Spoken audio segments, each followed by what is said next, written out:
बिस्मिल्लाहिर्रहमानिर्रहीम। Dear students, मेरा नाम है हैदर रहमान और आज हम 9th क्लास का पहला चैप्टर शुरू करने जा रहे हैं जिसका नाम है मैट्रिक्स। और सबसे पहले इसका आज हम इंट्रोडक्शन करेंगे, बाकी एक्सरसाइज हम इंशाल्लाह कल से शुरू करेंगे। तो सबसे पहले एक इंग्लिश मैथमेटिशियन था आर्थर कैले। इसने 1958 में थ्योरी ऑफ मैट्रिक को पेश किया, इसकी मकबूलियत हुई। अब मैट्रिक्स असल में होता क्या है, अब हम इसकी डेफिनेशन से देख लेते हैं। यहाँ पर लिखा हुआ है रेक्टेंगुलर एरे। अब रेक्टेंगुलर से तो साफ है कि एक रेक्टेंगुलर फिगर, जैसे ये एक रेक्टेंगल है, तो इसकी अरेंजमेंट एरे में अरेंजमेंट ये देखो, ये अब इसके अंदर हम अरेंजमेंट से हमने इसके एलिमेंट्स लिखने हैं, जैसे सपोज 1 2 3 4 5 6।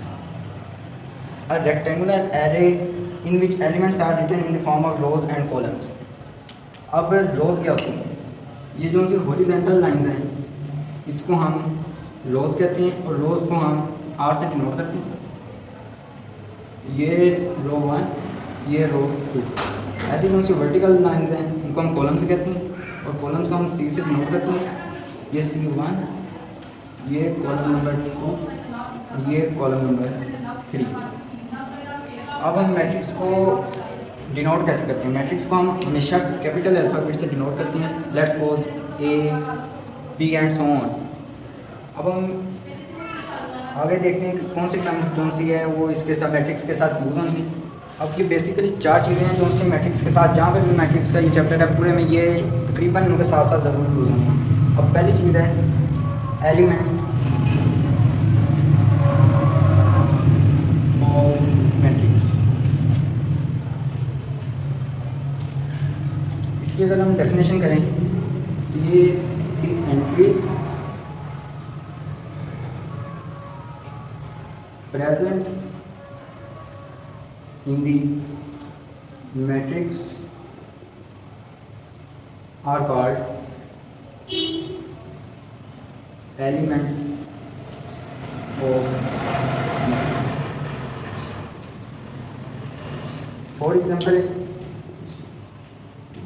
हमारे पास एक मैट्रिक्स है A इज इक्वल टू 2 3 4 और 5।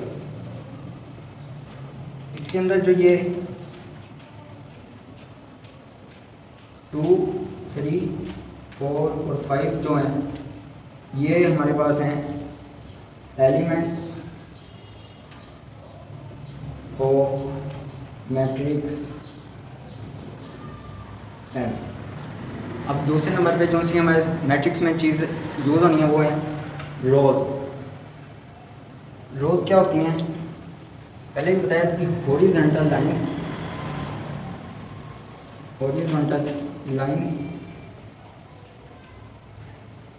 इन the matrix are called rows and it is denoted by M। अब जो सी मैट्रिक्स के अंदर हॉरिजॉन्टल लाइंस होंगी उनको हम क्या कहेंगे, रोज। फॉर एग्जांपल ये मैट्रिक्स M है 2 3 + 2 4 2। अब इसके अंदर अगर देखा जाए तो ये जो हॉरिजॉन्टल ये वाली ये जो हॉरिजॉन्टल लाइंस हैं ये रोज हैं R1 और R2। अब अगर हमने देखना है कि कितनी रोज़ हैं, टोटल नंबर ऑफ रोज़ जो सी होंगी वो हमारे पास M के इक्वल होंगी। अब इसके अंदर अगर देखा जाए तो M इज़ इक्वल टू 2, क्योंकि ये हमारे पास 2 रोज़ हैं। अब जो सा हमारा अगली टर्म है, जो हमारी अगली टर्म है वो है कॉलम। कॉलम्स अब क्या होते हैं, वर्टिकल लाइंस वो क्या हैं, हॉरिजॉन्टल लाइंस, ये हैं vertical lines. The vertical lines in the matrix are called columns। तो उनसे वर्टिकल लाइंस होंगी मैट्रिक्स के अंदर उनको हम क्या कहेंगे, कॉलम्स। फॉर एग्जांपल ये मैट्रिक्स n है, 2 3 4 6 8 और 9। इसके अंदर ये जो सी वर्टिकल लाइन्स है, ये पहली कॉलम, ये दूसरी कॉलम और ये वाली तीसरी कॉलम। और इसको हम डिनोट कैसे करते हैं, it is denoted by n, यानी टोटल नंबर ऑफ कॉलम्स जितनी भी होंगी वो हमारे पास n के इक्वल आएंगी। अब जैसे इसके अंदर n इज इक्वल टू 3, क्योंकि ये हमारे पास 3 कॉलम्स वाले। अब इसके एक और एग्जाम्पल डिस्कस करते हैं। ये मैट्रिक्स लेट्स सपोज S है, ये 2 + 5 7 8 और 3 -1। अब इसमें स्टूडेंट्स एक बात याद रखनी है कि ये 2 + 5 इसको हम 2 कॉलम्स नहीं कहेंगे कि ये 2 अलग कॉलम में आ रहा है, 5 अलग कॉलम में आ रहा है। हम पहले इसको सिंप्लीफाई करेंगे। S इज इक्वल टू 7 7, ये 8 और ये 3 - 1 2। अब हम इसकी चेक करेंगे कि इसकी कितनी कॉलम्स बनेंगी। अब ये इसकी पहली कॉलम, कॉलम 1, ये दूसरी कॉलम, कॉलम 2। अब अगर हम इसके टोटल नंबर ऑफ कॉलम्स देखें, n इज इक्वल टू 2, क्योंकि इसके 2 कॉलम्स बने। अब हमारा टॉपिक है ऑर्डर ऑफ अ मैट्रिक्स। देखेंगे होता क्या है, if m is number of rose and n is number of columns, then m by n is called order of a matrix. Let's suppose ये हमारे पास एक मैट्रिक्स है n, 2 5 6 8 10 और 12। अब इसके अंदर हमने पहले भी पढ़ा कि m होती है नंबर ऑफ रोज और n होती है नंबर ऑफ कॉलम्स। इसके अंदर पहले देखें, ये रो नंबर 1, ये रोल नंबर 2, वैसे ही ये कॉलम नंबर 1, ये कॉलम नंबर 2 और ये कॉलम नंबर 3। अब देखें यहाँ पे टोटल नंबर ऑफ रोज यानी m किसके इक्वल आ रहा है, 2 के, और total number of columns n किसके इक्वल आ रहा है, 3 के। तो अगर हमने ऑर्डर ऑफ मैट्रिक्स लिखना हो तो हम वो क्या लिखेंगे, order of matrix n is equal to m by n, यानी 2/3। ऐसे हम n मैट्रिक्स का ऑर्डर ऑफ लिख लेंगे। अब एक और एग्जाम्पल डिस्कस करते हैं। लेट्स सपोज ये मैट्रिक्स P है, A B C और D। अब इस एग्जाम्पल के अंदर एक और बात विचार है, जब हमने मैट्रिक्स का नाम लिखना है तो उसका हमने अल्फ़ाबेट क्या लिखना है, कैपिटल। लेकिन जब हमने मैट्रिक्स के एलिमेंट के तौर पे अल्फ़ाबेट्स लिखनी है उसको हमने हमेशा स्मॉल लेटर्स लिखना है। एक बात सुन लें, जब भी हमने मैट्रिक्स का नाम लिखना है उसका हमने अल्फ़ाबेट लिखना है कैपिटल, और जब हमने एलिमेंट्स का नाम लिखना है तो उसमें हमने अल्फ़ाबेट स्मॉल यूज़ करना है। अब इसकी हम देख लेते हैं, इसकी ये रो नंबर 1 और ये रो नंबर 2, ऐसे ये इसकी कॉलम नंबर 1, ये कॉलम नंबर 2। अब इसके अंदर नंबर ऑफ रोज यानी m 2 के इक्वल आएगा, क्योंकि इसकी 2 रो हैं, और n यानी नंबर ऑफ कॉलम्स वो भी 2 के इक्वल आएगा, क्योंकि 2 इसके अंदर कॉलम्स है। और अगर हमने इसका ऑर्डर लिखना हो तो हम जैसे पहले भी बताया कि m by n order of matrix होता है, यानी अगर हम ऑर्डर ऑफ मैट्रिक्स P लिखें तो हमारे पास आएगा 2/2। अब जो हमारा नेक्स्ट टॉपिक है वो है इक्वल मैट्रिक्स। दो मैट्रिक्स इक्वल होती कब है, अब हमने इस टॉपिक में वो पढ़ना है। टू मैट्रिक्स जो उसके हमने सपोज किया ए और बी मैट्रिक्स है, वो उसको हम तब इक्वल मैट्रिक्स कहेंगे अगर उसका ऑर्डर दूसरे के ऑर्डर के इक्वल हो, यानी ऑर्डर ऑफ ए अगर ऑर्डर ऑफ बी के इक्वल हो तो हम ए और बी दोनों मैट्रिक्स को इक्वल कहेंगे। लेकिन साथ एक और शर्त भी है, corresponding elements of A is equal to corresponding elements of B, यानी उसके कोरस्पॉन्डिंग एलिमेंट्स भी इक्वल होने चाहिए। ये ज़रूरी नहीं है कि order of A is equal to order of B, दोनों का ऑर्डर भी सेम हो और उसके जो से कोरस्पॉन्डिंग एलिमेंट्स हों वो भी सेम हो। अब कोरस्पॉन्डिंग एलिमेंट्स कौन से होते हैं, वो एलिमेंट्स जो से एक मैट्रिक्स में एक दूसरे के मुकाबिल हों उनको हम कोरस्पॉन्डिंग एलिमेंट्स कहते हैं। लेट्स सपोज ये ए मैट्रिक्स है और ये मैट्रिक्स बी है।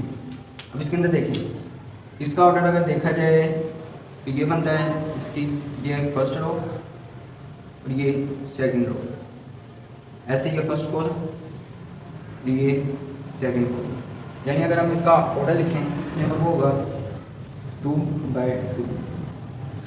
अब ऐसे अगर हम इसको देखें,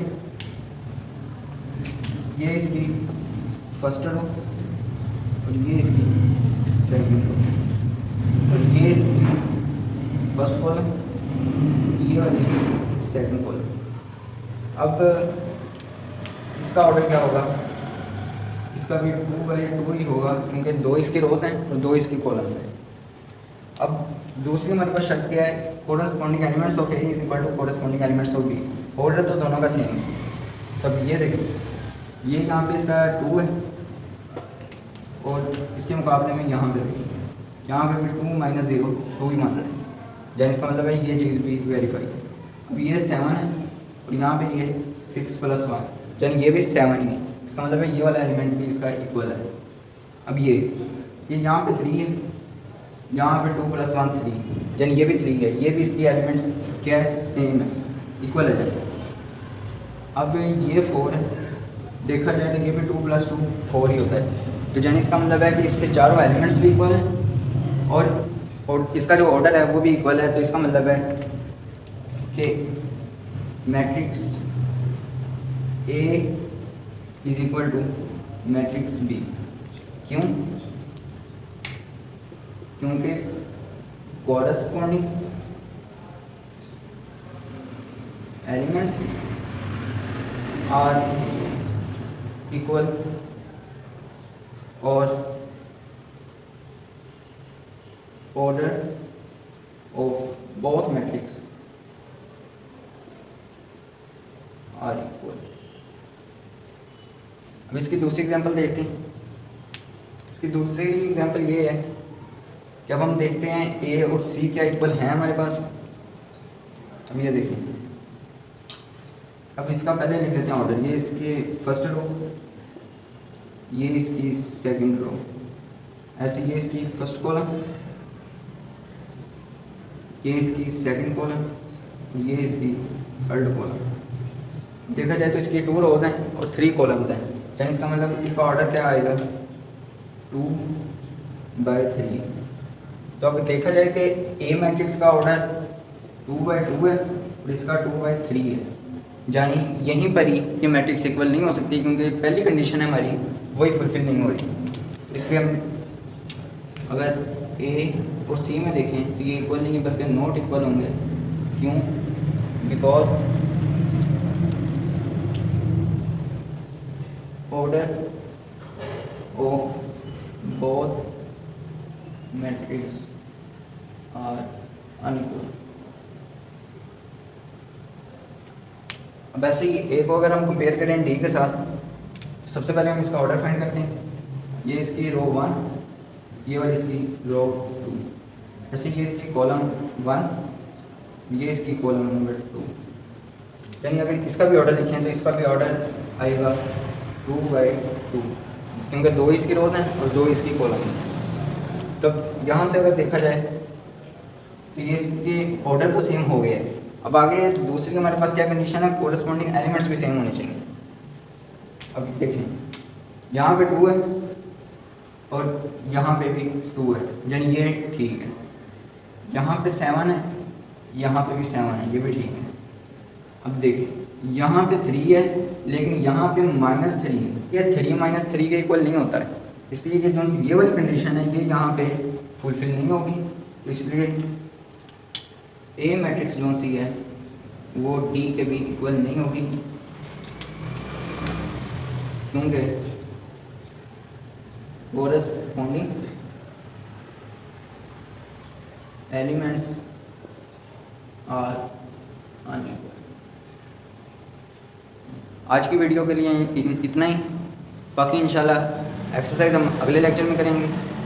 और ना अगर नोट्स चाहिए तो डिस्क्रिप्शन में लिंक मौजूद है, वो ओपन करके आप हासिल कर सकते हैं। अस्सलाम वालेकुम।